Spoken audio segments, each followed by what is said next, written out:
하나님께서 오늘 우리에게 주시는 말씀은 요한복음 6장 14절에서 21절의 말씀입니다. 요한복음 6장 14절에서 21절 말씀 우리 다 같이 봉독하겠습니다. 그 사람들이 예수께서 행하신 이 표적을 보고 말하되 이는 참으로 세상에 오실 그 선지자라 하더라. 그러므로 예수께서 그들이 와서 자기를 억지로 붙들어 임금으로 삼으려는 줄 아시고 다시 혼자 산으로 떠나가시니라. 저물매 제자들이 바다에 내려가서 배를 타고 바다를 건너 가버나움으로 가는데 이미 어두웠고 예수는 아직 그들에게 오시지 아니하셨더니 큰 바람이 불어 파도가 일어나더라.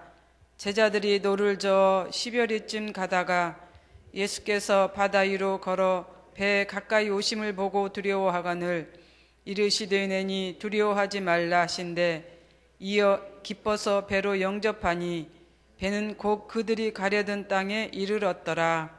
아멘. 오늘 본문 내용은 이제 두 가지 사건으로 기록하고 있습니다. 하나는 그 오병 이후에 나타난 그 사람들의 반응과 이제 또 하나는 바다 위를 걸어오시는 예수님을 보고 이제 두려워한 이 제자들의 반응입니다. 오병이어는 예수님의 7가지 표적에서 네 번째 해당하는 기적 사건입니다. 시기적으로 보면은 AD 29년 이제 4월로 그 배경을 두고 있습니다.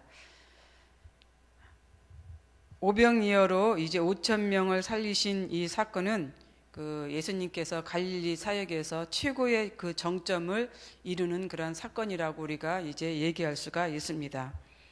예수님께서는 이제 많은 사람들에게 또 많은 지역에서 배척을 이제 받으셨는데 이 갈릴리 지역에서는 비교적 이제 사람들에게 환영을 받고 이 추종을 받는 그런 사건으로 이렇게 기록되고 있는 것을 알 수 있습니다. 예수님께서 이제 갈릴리 지역으로 오셨을 때 많은 사람들이 따라왔죠. 성경에서는 큰 무리라고 이렇게 표현을 하고 있습니다. 큰 무리들이 예수님을 따라왔습니다. 그 따라온 이유는 예수님께서 표적과 기적을 이제 행하셨기 때문에 그래서 그런 행한 그런 사역을 목격했기 때문에 이렇게 이제 따라온 것을 우리는 알 수가 있습니다. 그래서 또 혹시 이 갈릴리 지역에서 어떤 표적이나 이적을 베풀지 않을까 이러한 그 기대감을 가지고 이제 따라온 것을 우리는 알 수가 있습니다. 마침 저녁이 되었고 이제 식사를 할 시간이 되었습니다. 표적을 보기 위해서든 아니면 다른 어떤 목적을 가지고 이제 모여들었던 예수님은 이 사람들에게 저녁을 이제 먹여서 이제 보내려고 그렇게 마음을 먹은 것 같습니다. 굶겨서 보내는 것을 원치 않으셨던 우리 예수님의 이제 마음을 우리가 이제 생각해 볼 수가 있는 것이죠. 그러나 어찌되었든 오병이어의 기적은 일어났습니다. 큰 무리들이 원하고 기대한 목적을 이제 그들은 보게 되었던 것이죠. 뿐만 아니라 저녁까지 든든하게 이제 먹었기 때문에 이제 이러한 그 저녁 식사도 해결을 받은 것을 우리는 알 수가 있습니다. 그런데 이후의 그 상황입니다. 이 표적과 이적을 본 후에 이 무리들은 그들의 마음에 다른 생각을 가지게 되었다라고 하는 그런 것입니다. 14절을 보면은 그 사람들이 예수께서 행하신 이 표적을 보고 말하되 이는 참으로 세상에 오실 그 선지자라 하더라. 세상에 오실 그 선지자다라고 이렇게 이제 얘기하고 있는 걸 볼 수가 있습니다. 세상에 오실 그 선지자는 누구일까?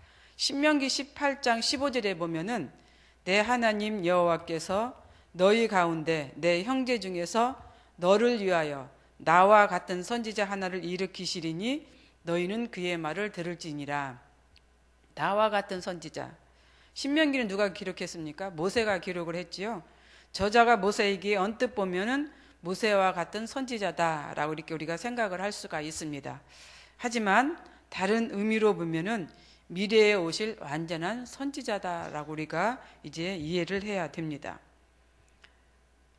모세보다 더 뛰어난 사람, 어떻게 보면은 이제 메시아에 대한 애언으로 우리가 이제 생각을 해야 된다라고 하는 그런 것입니다.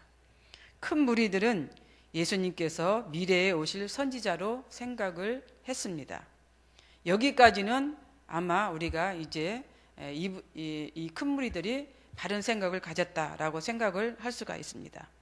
그런데 미래에 오실 선지자가 아닌 다른 의미의 선지자로 이들은 생각을 했습니다.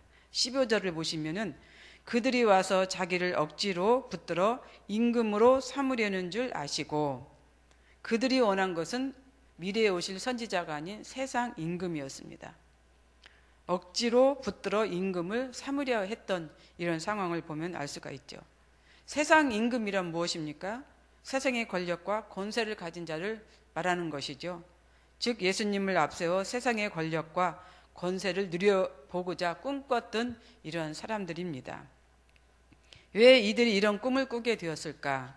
26절에 보면은 예수께서 대답하여 이르시되 내가 진실로 진실로 너희에게 이르노니 너희가 나를 찾는 것은 표적을 본 까닭이 아니요 떡을 먹고 배부른 까닭이로다.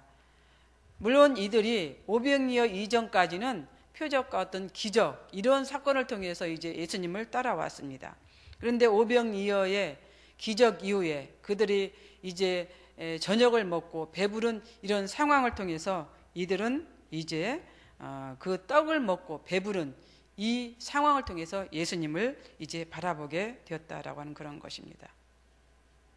그 기적이 그들에게는 이제 경제적인 것을 책임져 주실 거라고 이제 생각을 했던 것입니다. 경제적인 것, 물질, 재산 이런 것들을 이제 생각을 했던 것이죠. 그래서 세상에 이제 왕으로 억지로 만들려고 했던 것을 우리는 볼 수 있습니다. 그들은 예수님과 함께 있으면 경제적인 것뿐만 아니라 부와 명예와 권세도 이제 얻을 것이라고 이렇게 생각을 했습니다. 이런 의도를 안 예수님은 어떻게 하셨어요? 혼자 산으로 가셨습니다. 15절 하반절에 보면은 임금으로 삼으려는 줄 아시고 다시 혼자 산으로 떠나가시니라. 왜 예수님께서는 혼자 산으로 가셨을까? 왜 제자들과 함께 이제 같이 가지 않았을까? 우리가 이것도 한번 생각해 볼 필요가 있는 것이죠. 아마도 예수님은 조용히 혼자 이제 있고 싶은 그런 마음이었을 것 같습니다. 혼자 있다라고 하는 것은 무엇인가 생각이 있다라고 하는 그런 증거죠. 보통 성경에서 사는 교의를 지칭합니다. 예수님께서 혼자 산으로 가셨다는 것은 혼자 생각하고 묵상하고 기도해야 될 일이 있다라고 하는 것을 우리가 생각해 볼 수가 있습니다. 예수님은 예수님을 따르는 자들이 어떤 표적과 이적을 보고 따르는 것을 원치 않으셨습니다. 경제적인 것도 이제 원치 않으셨습니다. 예수님께서는 그들이 예수님의 그 근본 목적, 예수님께서 행하시는 이 사역의 그 근본 목적을 보시기를 원했던 것입니다. 그런데 그들은 예수님의 그 근본 목적, 본질을 보지 않으시고 다른 이제 이익을 생각하면서 보았던 것을 예수님께서는 이제 아시고 혼자 산으로 가신 것입니다. 근본적인 본질은 무엇입니까? 하나님 나라입니다. 하나님 나라에 대한 소망을 갖도록 예수님께서는 지금까지 그러한 사역을 이제 행하셨는데 그러한 의도를 이제 이들은 보지 못했던 것이죠. 그리고 정반대로 이제 그들의 꿈과 또 소망과 욕망을 채워줄 그러한 것을 그러한 눈으로 이제 바라본 것입니다. 두 번째는 이제 바다 위로 걸어오신 이제 예수님이죠. 근데 바다 위로 걸어오신 예수님을 본 이 제자들의 반응은 어떠셨습니까? 두려워했다라고 이렇게 표현을 하고 있습니다. 두려워한 이 제자들의 모습입니다. 이들은 이제 가버나움으로 가기 위해서 배를 탔습니다. 그런데 문제가 생겼죠. 날이 저문 그런 상황에서 이제 가버나움으로 가기 위해서 배를 탔는데 바람이 불기 시작을 했고 파도가 일어났습니다. 그래서 한 10여리쯤 갔습니다. 그런데 이제 이게 바람이 불고 파도가 일어나니까 어때요? 도로 갈 수도 있는 그런 상황이 아니었죠. 100길 10여리는 아주 큰 길입니다. 육지 심리하고는 이제 다른 그런 상황이죠. 진퇴양난에 빠진 그런 상황이었습니다. 이러지도 저러지도 못하는 그런 상황 속에서 이제 바다 위를 누군가 걸어오고 있었던 것이죠. 그런데 이들이 어떻게 됐어요? 두려워했다고 그랬어요. 바람이 불고 파도가 일어났을 때는 아무런 그 성경에는 내용이 없습니다. 두려워했다거나 무서워했다거나 이런 표현은 없는데 바다 위를 걸어오시는 예수님을 보고 두려워했다 이렇게 이제 표현하고 있습니다. 그럴 것 같아요. 저 같아도 아마 그런 상황이라면은 바다 위로 걸어오시는 누군가가 있을 때 두려운 마음이 들지 않을까. 육지도 아닌 그 바다에서. 근데 예수님을 보시고 이제 제자들은 두려워했습니다. 어떻게 보면 성경에서는 걸어오시는 예수님을 보고 두려워했다 했기 때문에 예수님인 줄 알지 않았을까 이렇게 이제 생각을 할 것입니다. 그런데 누가복음 24장에도 보면은 엠마오로 가는 두 제자에게 누가 나타났어요? 예수님이 나타나셨어요. 그래서 같이 이제 걸어가면서 얘기도 했고 이제 대화도 했습니다. 그런데도 어때요? 예수님을 알아보지 못했습니다. 마찬가지 여기에서도 예수님을 제자들은 알아보지 못했습니다. 왜 그럴까? 영적으로 무지하기 때문에 그렇습니다. 아직 이들이 예수님의 그 본질을 알지 못했던 그런 상황이기 때문에 예수님을 알아보지 못한 것입니다. 엠마오로 가는 두 제자도 어때요? 나중에 깨달음을 주었을 때 예수님이었구나 라고 이렇게 이제 이들이 알아챈 것이죠. 이 제자들도 마찬가지였습니다. 걸어오시는 예수님을 보고 유령인가 그렇게 이제 생각을 했던 것이죠. 그러자 예수님께서는 뭐라고 대답을 했습니까? 내니 두려워하지 말라. 누가복음에도 보면은 이제 부활하신 후에 웅성거리는 두려워하는 제자들에게 나타나서 너희에게 평안할지어다 이렇게 표현을 했죠. 여기에서도 보면은 두려워하지 말라. 이게 그 상황을 딱 꼬집어서 예수님께서는 말씀해 주시는 것이죠. 평안할지어다. 두려워하지 말라. 두려워하지 말라라고 이렇게 예수님께서 말씀하셨을 때 그때서야 이 제자들은 예수님을 알아보았다. 이렇게 성경은 얘기하고 있습니다. 이게 어떻게 보면 터치를 해 주시는 것이죠. 우리도 이런 영적으로 무지할 때가 참 많습니다. 근데 어때요? 우리가 깨달음을 이제 알 때가 있죠. 깨달을 때가 있죠. 이것은 성령님께서 우리들에게 그렇게 터치를 해주시기 때문에 우리가 깨달을 수가 있는 것입니다. 알 수 있는 것 같은데도 알지 못하는 그런 상황들. 그런데 조금 전에는 알지 못했는데 바로 알아가는 이런 상황들. 성령님께서 우리들에게 이제 말씀해 주시기 때문에 그렇습니다. 제자들도 마찬가지였습니다. 주님께서 두려워하지 말라고 그렇게 말씀하셨을 때 그때서야 이제 예수님을 알아본 것이죠. 그리고 난 후에 이들은 어떻게 했습니까? 기뻐했습니다. 좋아했습니다. 우리가 이 두 가지 사건에서 큰 무리들은 어때요? 예수님을 이제 바라봤을 때 그들 마음속에는 다른 욕망 이런 것으로 이제 알게 되었잖아요. 그런데 이 제자들은 어떻게 됐습니까? 처음에는 예수님을 알아보지 못했지만은 바로 예수님을 깨닫고 알아낸 것에 우리는 이제 이렇게 생각을 해볼 수가 있습니다.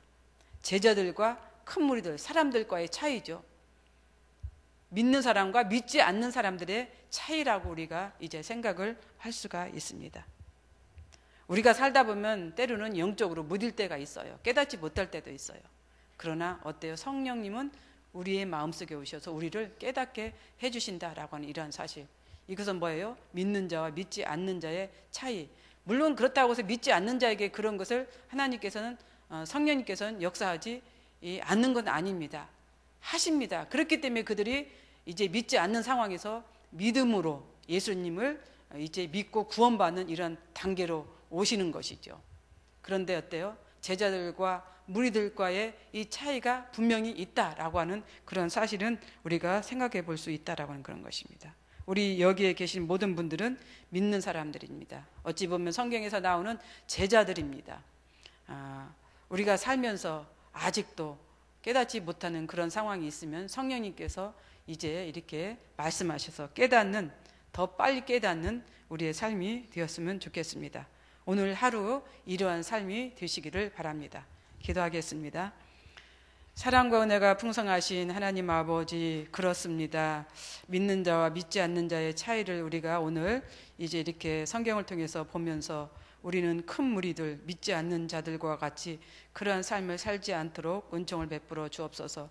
우리가 똑같은 상황 속에서 예수님을 바라볼 때 예수님을 바라보는 그 기점, 그 시점, 그 중심이 큰 무리들과 같이 이제 생각하는 그러한 이제 삶이 되지 않고 제자들과 같은 그러한 삶을 살아가는 그러한 기준이 되도록 은총을 베풀어 주시옵소서. 그래서 근본적인 것, 하나님 나라를 바라볼 수 아는 그러한 우리가 되기를 원합니다. 그러한 마음이 되게 하여 주옵소서. 그러한 심령이 되게 하여 주옵소서. 그러한 마음을 이 시간 우리들에게 이제 하나님께서 깨워 주시옵소서. 일깨워 주시옵소서. 우리의 마음이 그러한 마음이 되도록 주님 역사해 주시기를 간절히 기도하고 원하옵나이다. 그래서 주를 바라보게 하옵소서. 하늘을 바라보게 하옵소서.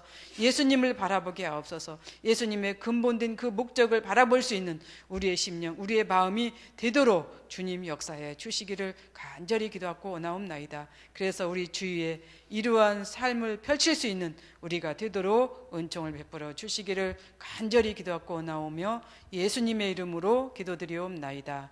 아멘.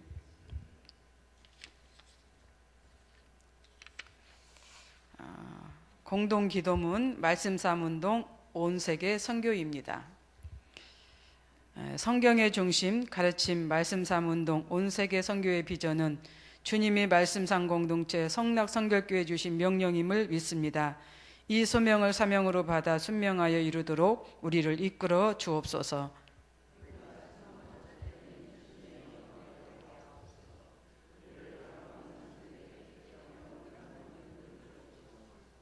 문제를 통찰하는 지혜와 한계를 넘어서는 용기를 주시며 하나님 나라를 위해 헌신하는 사람들을 보내주시어 거룩한 영적 부흥을 함께 누리고 나누게 하옵소서. 아멘. 주님이 가르쳐 주신 기도 드리겠습니다.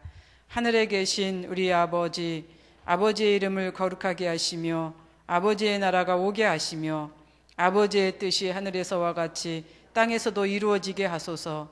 오늘 우리에게 일용할 양식을 주시고 우리가 우리에게 잘못한 사람을 용서하여 준 것 같이 우리 죄를 용서하여 주시고 우리를 시험에 빠지지 않게 하시고 악에서 구하소서.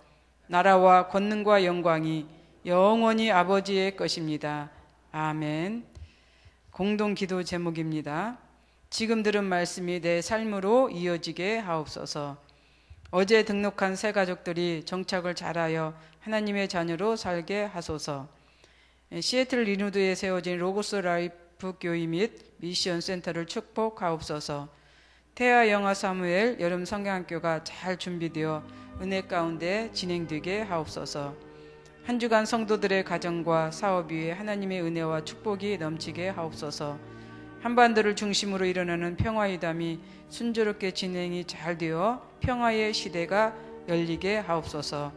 이 시간 공동기도 제목과 또 여러분들이 가지고 오신 기도를 하나님께 올리신 후에 각자 삶의 자리로 나아가도록 하겠습니다.